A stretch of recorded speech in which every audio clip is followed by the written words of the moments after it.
Good evening, everyone. Uh, this is just a follow up of the latest video which I have posted, and many of my viewers are telling me that I'm talking too fast. I went too fast with the video, it becomes a little difficult to understand exactly what I'm saying. So, I'm going to explain very slowly and steadily exactly what my proposition is. I am not a person who is in for wild conspiracy theories and exactly uh, what could have happened, outlandish conjectures. I'm not for that. I'm more attuned to what exactly the facts are. And I always believe when it comes to human agency, when you're talking about a human being and what he or she is saying, that is not as strong as the evidence which is there, because the evidence cannot lie.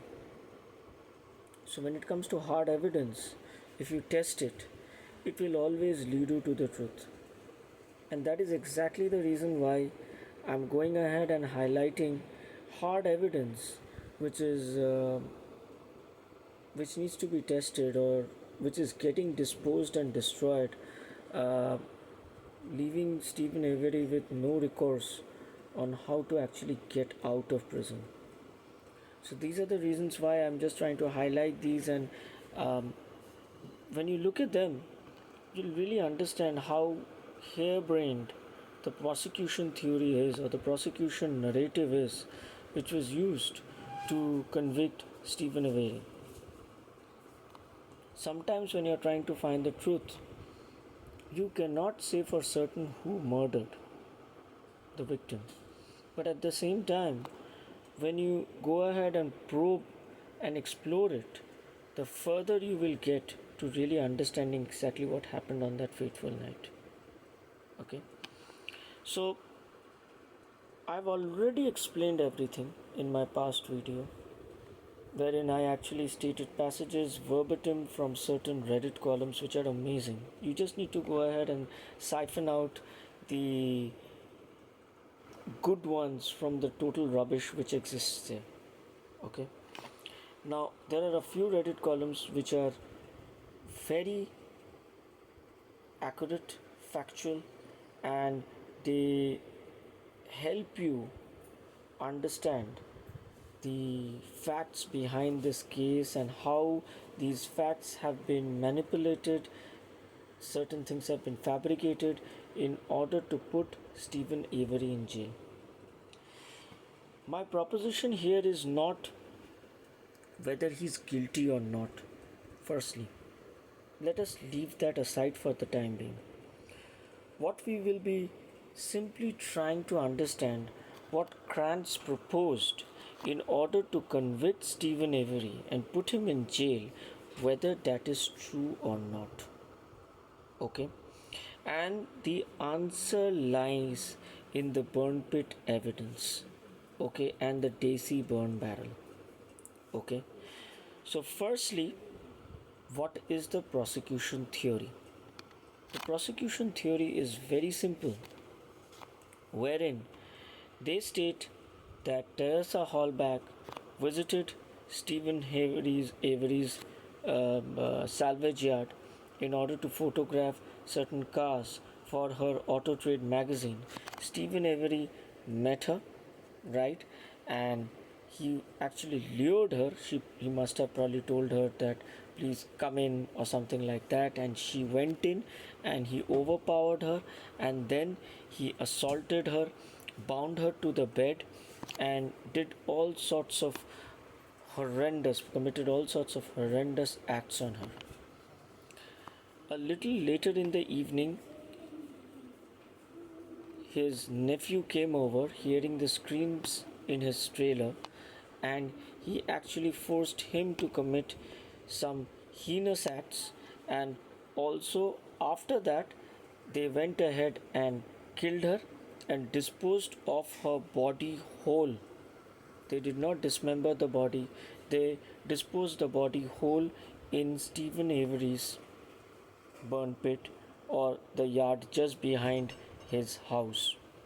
So that is basically what the prosecution story is. And what he did later on, after the body whole had been burnt, right, he actually put in her belongings in the Desi burn barrel, that is, hall bags, mobile phone, PDA, everything in the Desi burn barrel, and also displaced certain bones in the burn barrel from the burn pit. So, as per the prosecution theory, what they state is that the primary burn site was Stephen Avery's burn pit, and the body was burnt whole with no dismemberment. And later on, Avery put certain bones in the Desi burn barrel. In the meantime, what they also did was he went ahead and took the car to a location in his yard, covered it with branches. While doing so, he smudged his blood on the car ignition key, everything, and he took the license plate and disposed it off in another car. That is what it is. The defense theory is different.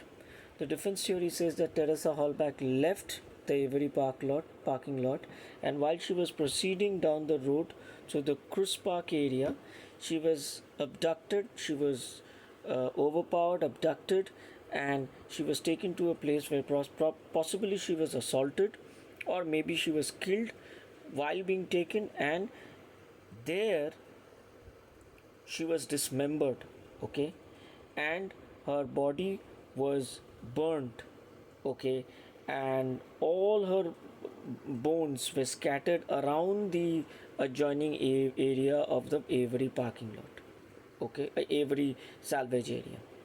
That is the Rattan quarry and the Manitoba quarry, and finally they disposed of the bones in the Avery burn pit, and the bones were transported using the Desi burn barrel. So that is the defense theory. Okay. Now let's test both these theories with the evidence which we have. Okay. There is only one correction which I would like to state, that the defense knew about the Manitowoc County quarry bones, because the prosecution misrepresented the facts. They stated that the pelvic bone which was found, the pelvic bone fragment which was found, it was found in the Rattan stone quarry instead of the Manitowoc stone quarry where it was actually found.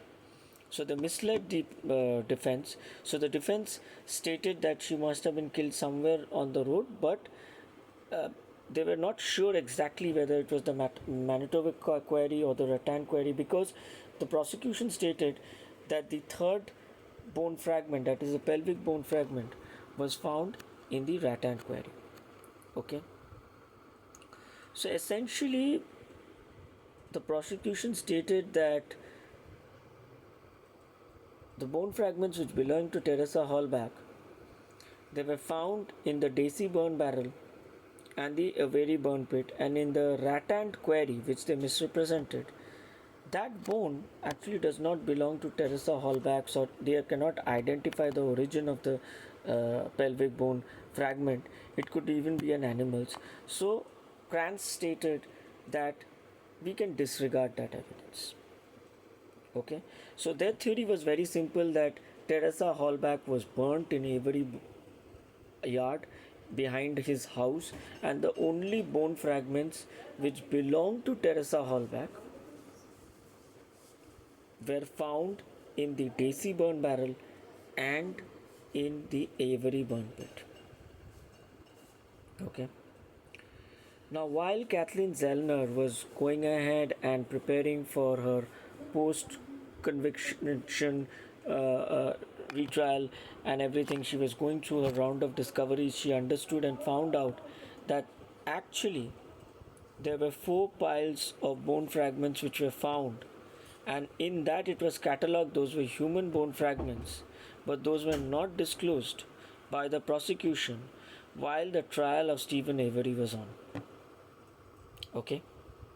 Now essentially what it is, there are 3 bone piles and they are all in Manitowic stone quarry. Okay, two bone piles have a lot of bone fragments. There's one bone pile which contains that pelvic bone fragment, and in the rattan quarry also we have a bone pile fragment, and of course the last two are the ones which is in the Avery burn pit and the Daisy burn barrel. So essentially there are four piles of bones which were not disclosed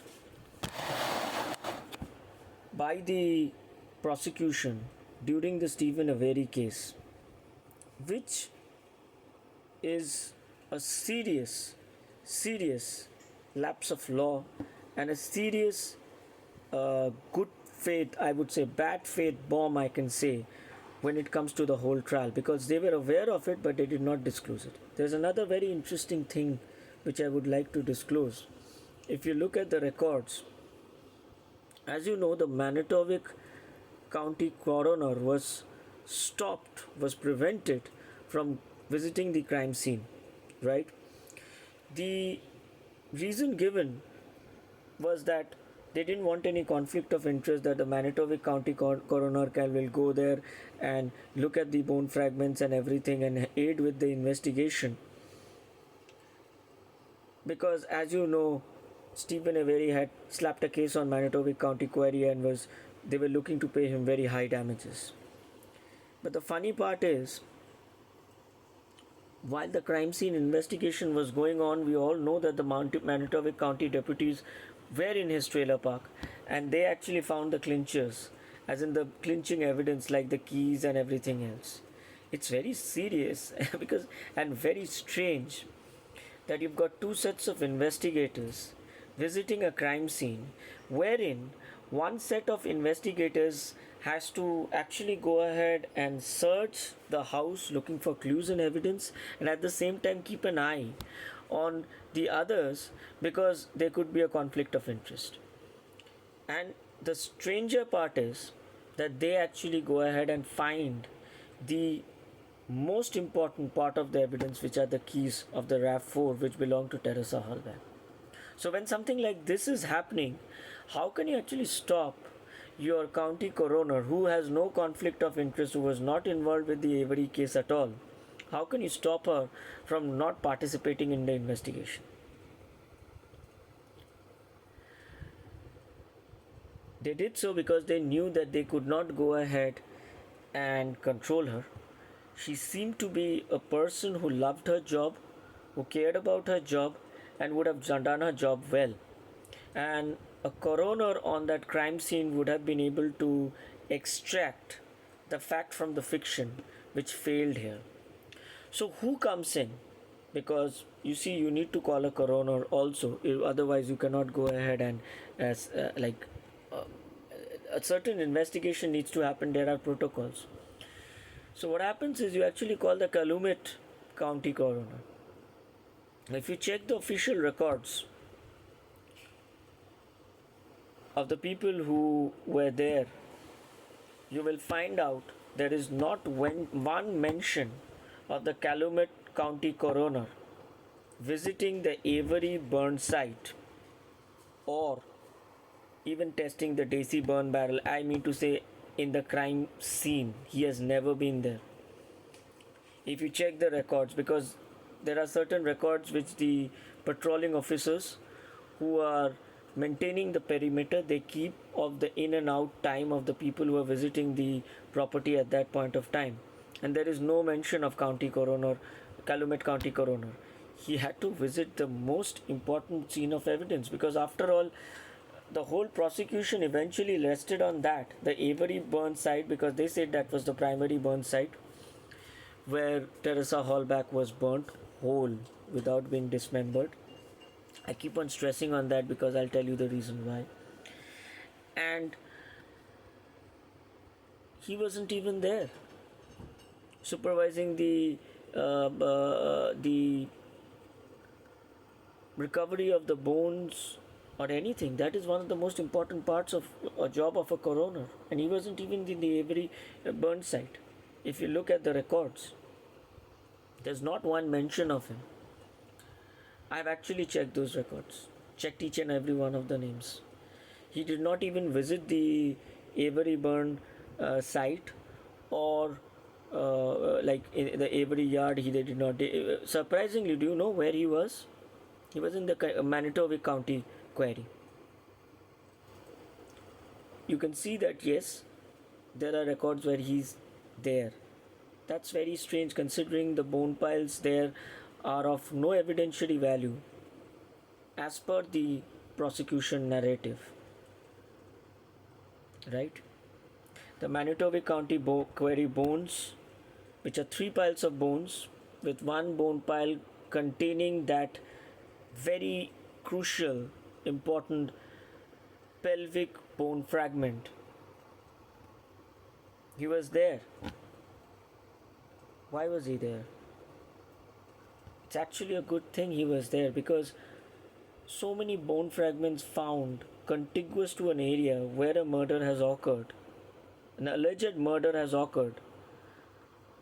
Those bones need to be checked and examined, and that needs to be synced with the bones found near the house of the main accused. That's actually good. But strangely, those bone piles, once the prosecution case advances, they realize that no, if we try to disclose that fact, it might subvert the jury thought process, and they might be more keen to the defense theory, which says that Teresa Hallback actually left the Avery salvage yard and was apprehended by someone.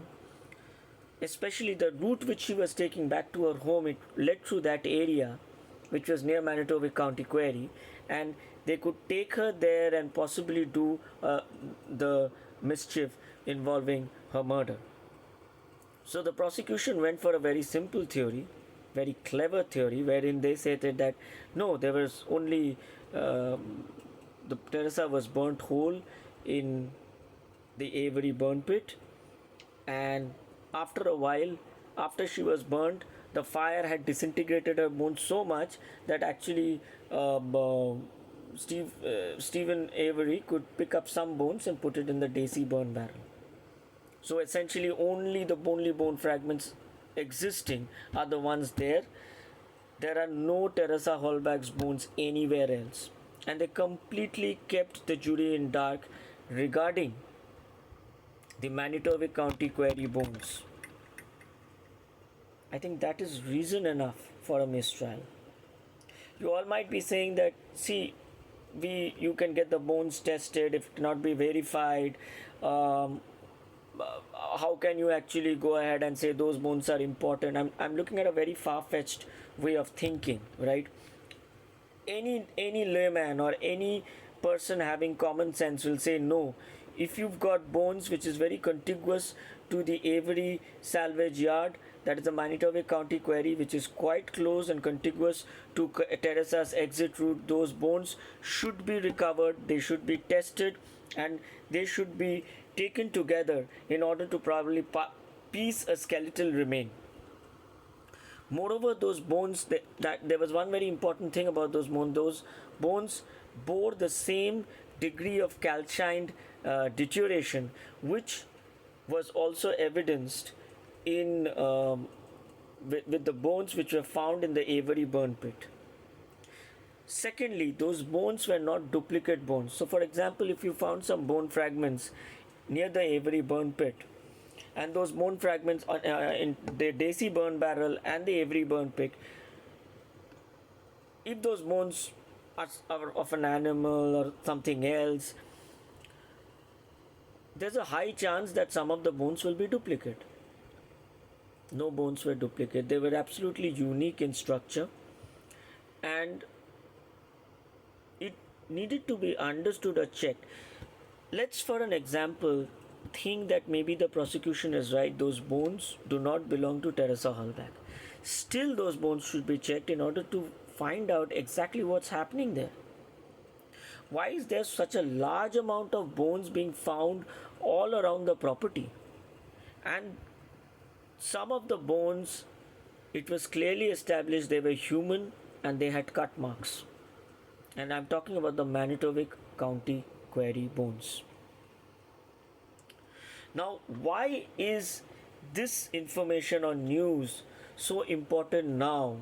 Uh, I believe even though it's some time back, but we heard that the state released certain bones to the family for closure, right? Because this was what was informed to Kathleen Zellner when she discovered that there were 4 piles of bones which were found. And what she wanted to do was get those bones tested with advanced medical methods. And she was informed, no, we have gone ahead and just released it to the family. And surprisingly, they have released all of them to the family. I mean to say, there are 6 piles of bones, 6 bone piles. There are 2 bone piles, one in, of course, the Avery burn pit and the Daisy burn barrel. We don't need to get that tested because that was tested thoroughly in order to confirm that those were Teresa Hallback's DNA. It was a partial DNA, but it matched because, and the chance of it matching is 1 in a billion. So probably yes, that body belonged to Teresa Hallback. So there are some wild theories that she's alive. She's not, because the chances of that happening is very difficult. Essentially, all the DNAs have a pattern, and there were about 9 or 7 which were matching, and that is very, very difficult to achieve. So, yes, we can say it with a certain degree of certainty that the body belonged to Teresa Hallback, right? Now, those really don't need much testing because they have already been tested time and again, and we know what they are, right? What was very crucial or critical were these 4 piles of bones, wherein there was no sort of testing done with respect to any external experts who were helping Stephen Avery. So the only testing which was carried on with those bones were the state testing, and we cannot be too sure whether they were accurate or not, because how can we be sure about this when the prosecution has actually kept these bone piles shrouded in mystery? They have not disclosed it to the jury during trial. They have misrepresented the pelvic bone fragment, which was in the Manitowick County Quarry, but they placed it in the Rattan Quarry. So, when so much of misrepresentation and falsehood is happening regarding these 4 bone piles, how can we actually go ahead and believe the state? A lot of testing needed to happen for those 4 bone piles, which were not carried out. And what the state did in the interim period was they just went ahead and very sneakily gave it back to the family, saying that you can take these bones for closure. It could be cremated or it could be buried, it's up to you. We are releasing it to you.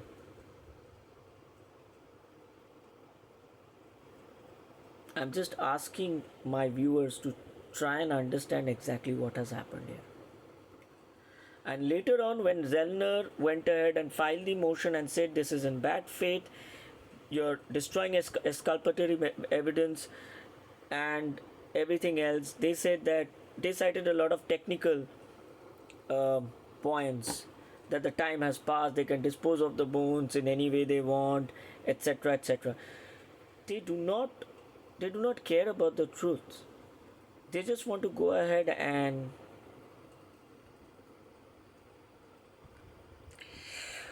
so once that happened, they told Kathleen Zellner, we don't know who these bones belong to. Now, if you don't know who these bones belong to, how can you give it to the family for closure? Isn't it a very sick, sadistic thing to do? It would bode well to actually keep it preserved with you, so that when the time comes, based on certain medical advancement, you can't do it, FBI can't do it, get it checked.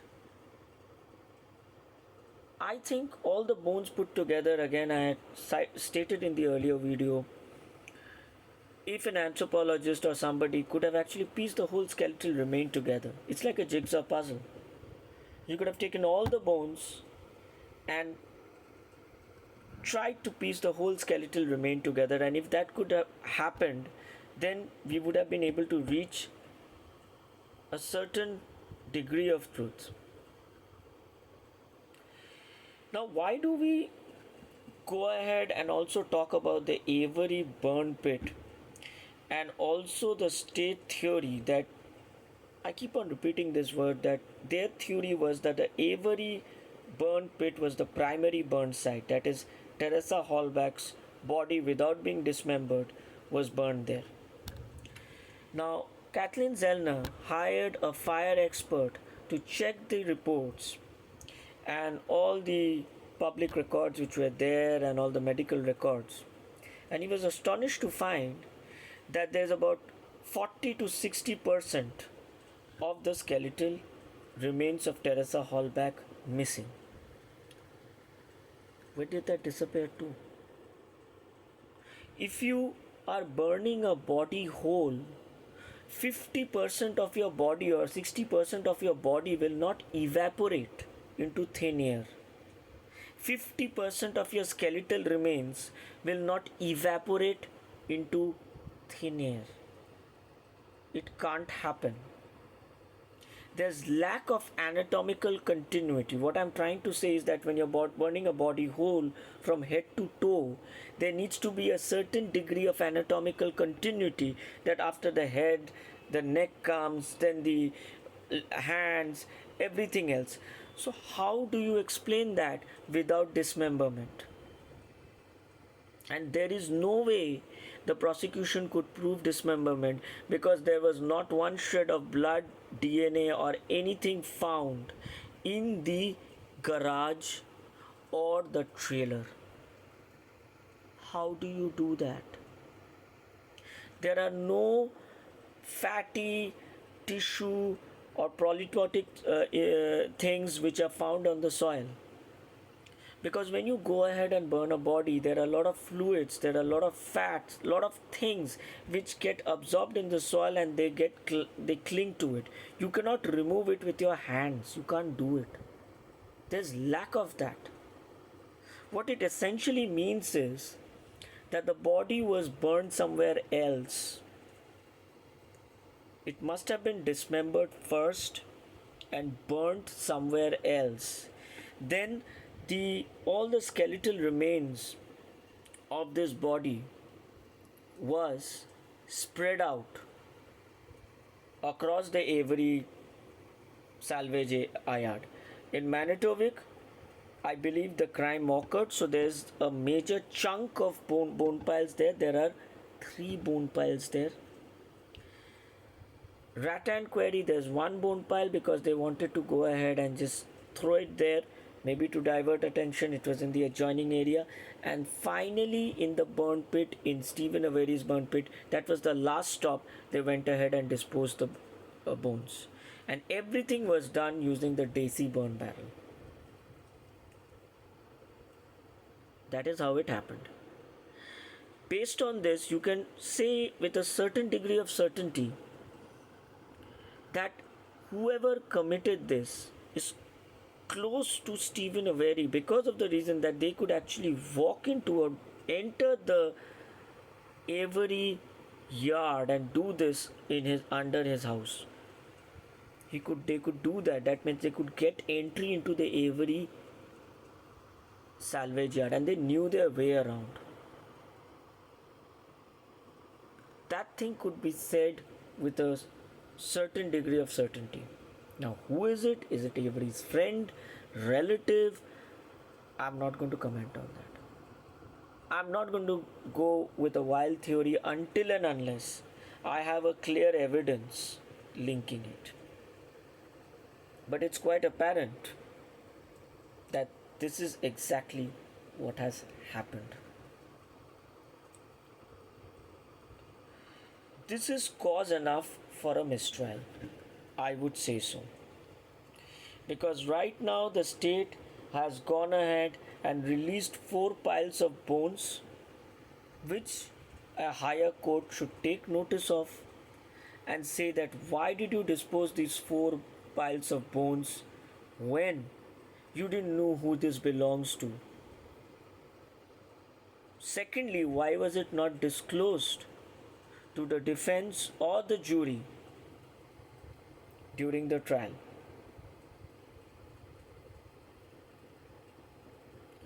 What were the tests which were carried out for these bone piles? We would like to see the reports. These are the first things which should happen so that Stephen Avery could get a retrial, a fair trial. I believe he needs a fair trial. That's what Stephen Avery needs. And let that trial happen and let us see what the jury decides in the face of such new amazing revelations which is coming out. Currently, what Stephen Avery's case is, it's based on a lot of circumstantial evidence and Brendan Dacey's confession and 3 pieces of evidence in the car which are quite shoestring.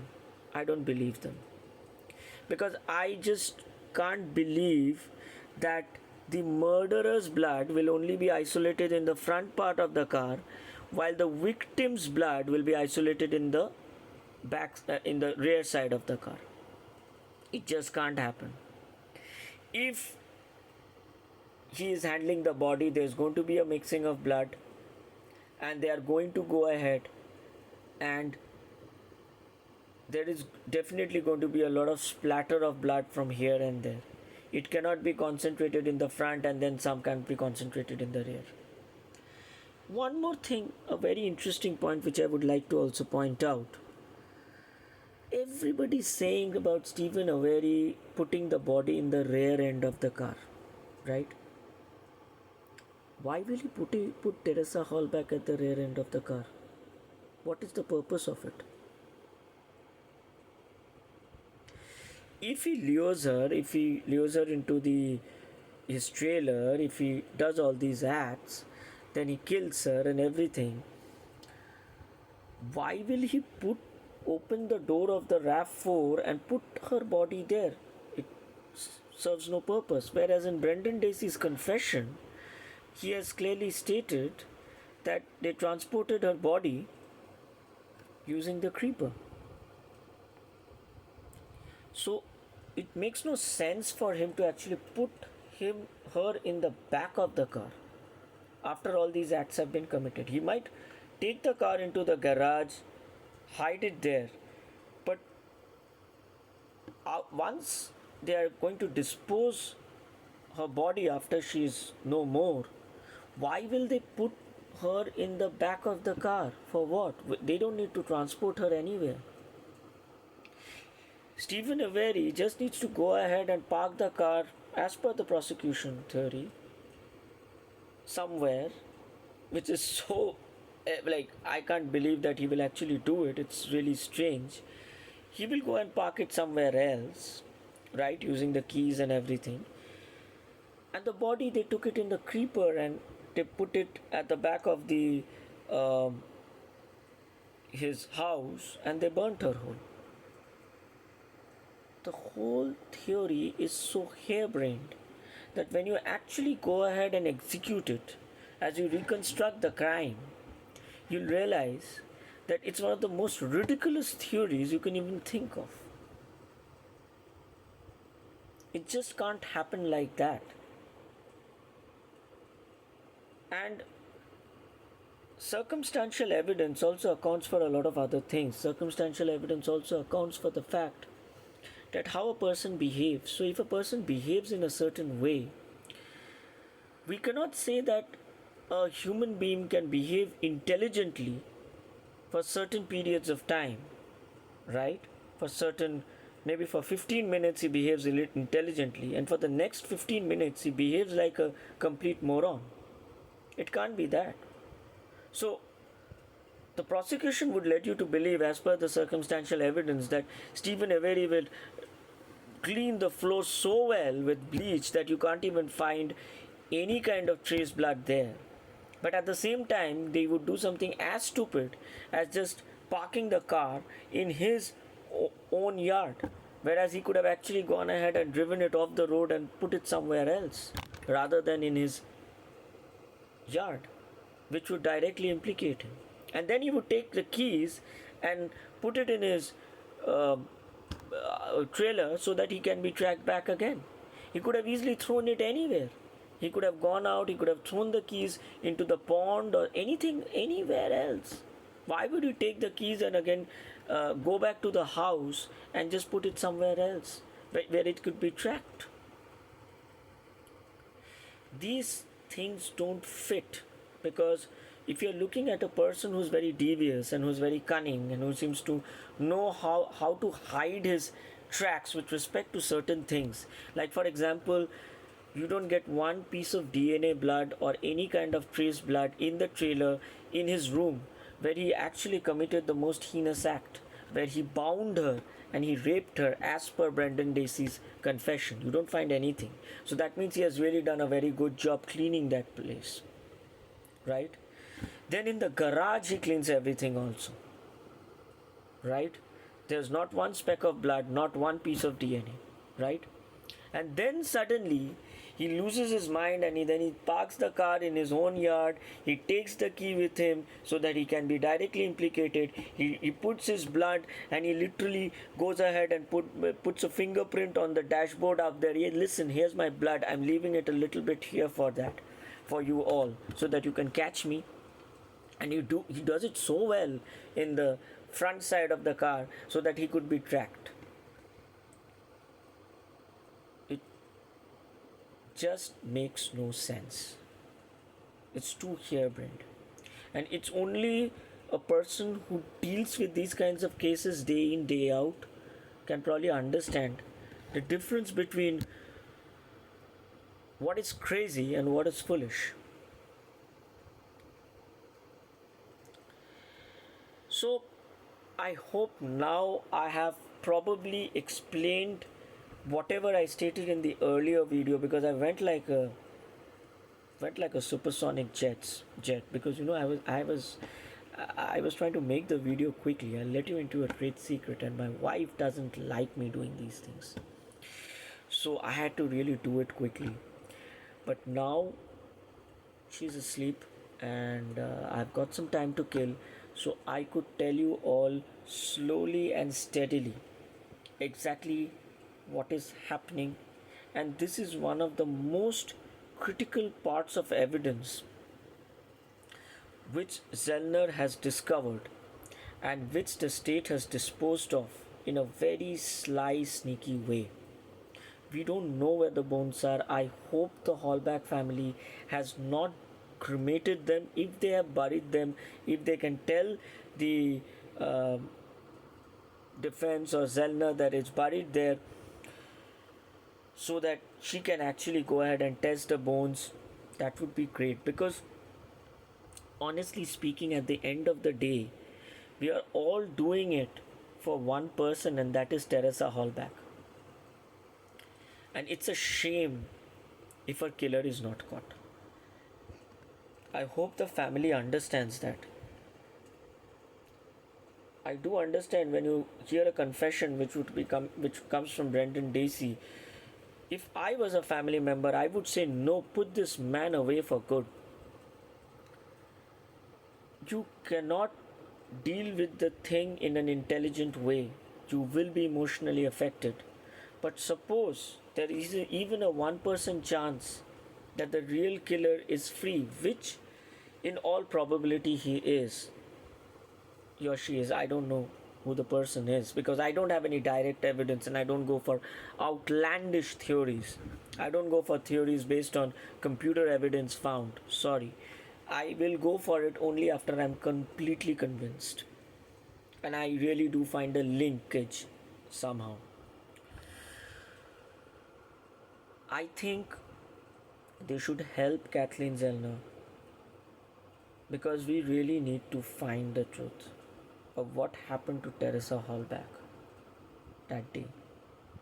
and we are no closer to the truth thanks to the state's overzealousness to put Stephen Avery away for good. So we need to take some concrete steps, we need to stand together, and we really need to do something. Thank you so much for listening to me. I hope you've liked my segment.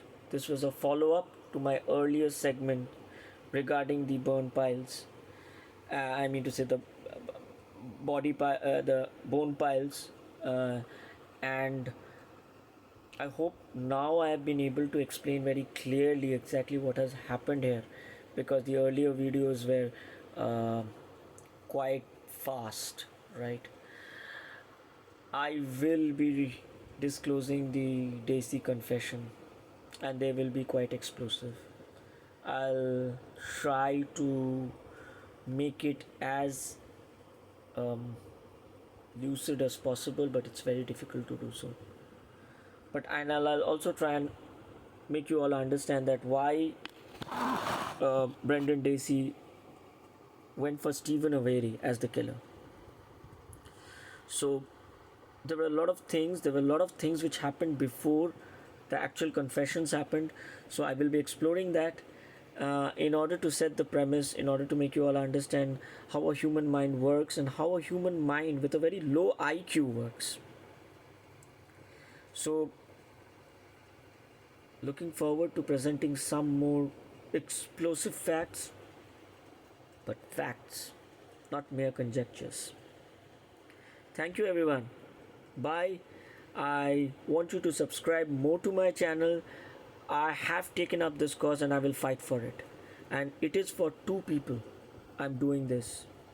I'll be very frank with you, I'm just doing this for two people. One is Teresa Hallback, her memory.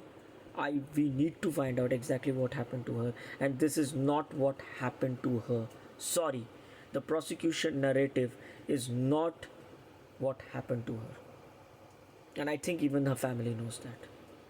And secondly, it is for Dolores Avery, because I really feel as a mother, she is a prime example of what a mother should be, and how she stood by her son through thick and thin. She's no more. And I even had a grandmother. She reminds me of my grandmother, and I'm just doing this for her. Honestly speaking, this is a fact. I'm just doing these two people. Both of them are no more, but I'm just doing it for them. Take care. Bye. Stay safe. World is a very, very brutal, unkind place. Stay safe. Love you all. Take care.